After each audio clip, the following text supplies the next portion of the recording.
Before I start, I would like to thank Jan and Alexander for putting my presentation together inside the computer, because I didn't bring the laptop. I'm not technically very good, getting better, so color has a great affinity with me, and I love it tremendously because it touches the emotion deeply and directly. So today I will talk to you about the rainbow. In our lives, in healing, and in actually using the rainbow with hands-on activities. The language of color in our relationships and how the colors of the rainbow affect us and our relationships. So let's say, oops, wrong, there we go. So the rainbow is this wonderful thing that appears from the refraction of light through the raindrops, an ephemeral wonder. It's the marriage of sunshine and rain. And this harmonious wonder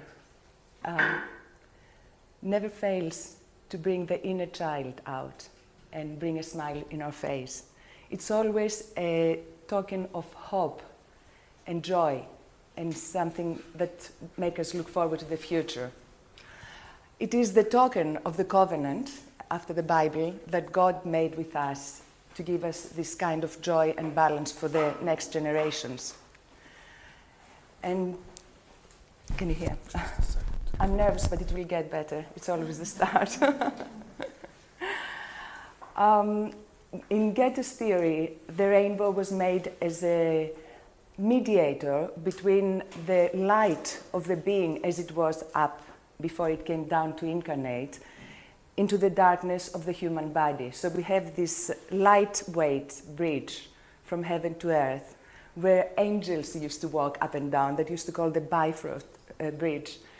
And it makes life easier to connect the light being that we are to the dark being that we became before we become light beings again. So it's kind of an important thing. And the rainbow has the active colors outside. If you can imagine a rainbow, it has the active colors outside and the quiet colors inside, all protected inside. While the chakras on our bodies, which correspond to the colors of the rainbow, they start with the auric colors. They start with the red on the inside and they expand with the violet on the outside.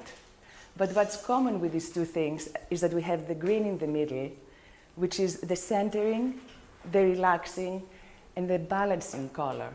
And it's also the color of love. So the green in the middle and the color of love, it's what balances us and makes us tick. And it's such an easy idea and an easy feeling to remember, to apply in our lives, to have joy and balance around us. Now, I will talk to you, I will read something that Rudolf Steiner said about applying the color. Rudolf Steiner applied color theories in education in a big way by painting the classroom, the classroom rooms with different colors depending on the age of the child as they develop, starting with pink, which is a very nurturing color. And Larry talked about that. And he also wrote in his book about speech and drama course that if we have a reverent devotion to the rainbow, we can create stage decor at any time.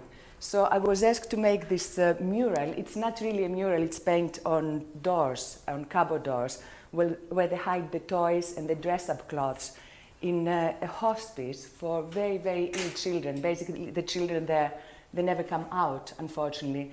But the hospice is a place where heaven and earth are united, and death and life, it's one word. They're really amazing people who work there, and they work very much with the parents as well, with the children. And siblings and relatives all the time visit this place as well. So when they first commissioned me to do this mural on the doors, my idea was to paint a rainbow.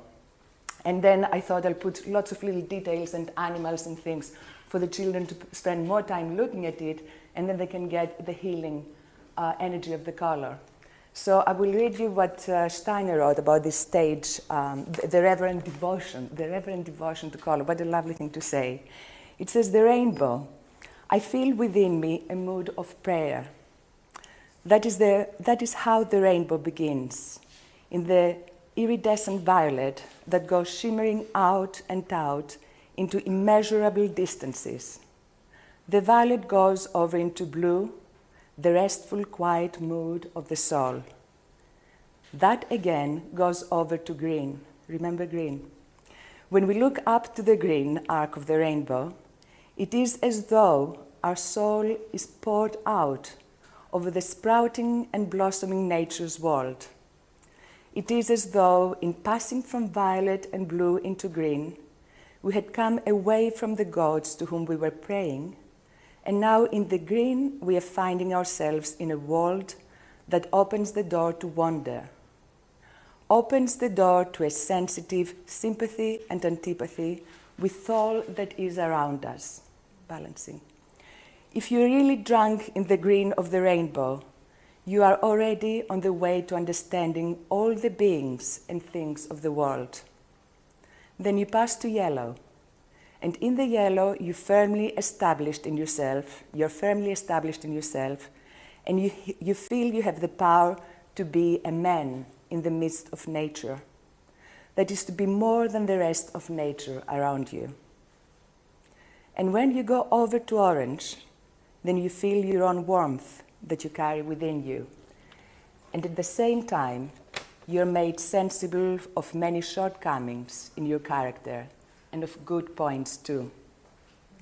Going on then to the red, the other edge of the rainbow, where the other edge of the rainbow passes once again into the vastness of nature, your soul will overflow with joy and exaltation, with ardent devotion, and with love to all mankind. Isn't that lovely? How he describes the rainbow. So that's what I was trying to do, plus it was also the theme of Chase is the journey of the children going through life to this life in the other dimension. And as I said, the rainbow is touching our inner child, and my work throughout my life, the biggest part of it as an art teacher to children from 4 and 3 years old up to 18 years old, with color being the most important thing that I was teaching them. Without, even before I knew about color therapy, this slide is all about the child inside us. And again, Rudolf Steiner said that the dear God comes to us, my child, upon a lovely rainbow. Again, how lovely it is. And these are all little mnemonics of how to remember the colors of the rainbow, because you'll be surprised that many children don't remember the order of the colors of the rainbow. So one of a very common one in England is Richard of York gained battles in vain. Yeah. And then, well. But I also have a puppet. His name is Colorface. And that's him. Some of you know him, and some of you heard the story last year. But I thought it's worth saying it again this year. And I want a tiny bit of interaction to help him find something when I ask you to. So this is Colorface, and he traveled a lot, and he needs not a hip operation, like some people do, but a foot operation, because he has some batteries here, and usually he had the life force coming around his trousers, which had a bit overused. So this is Colorface. Nice to meet you. They're lovely, aren't they?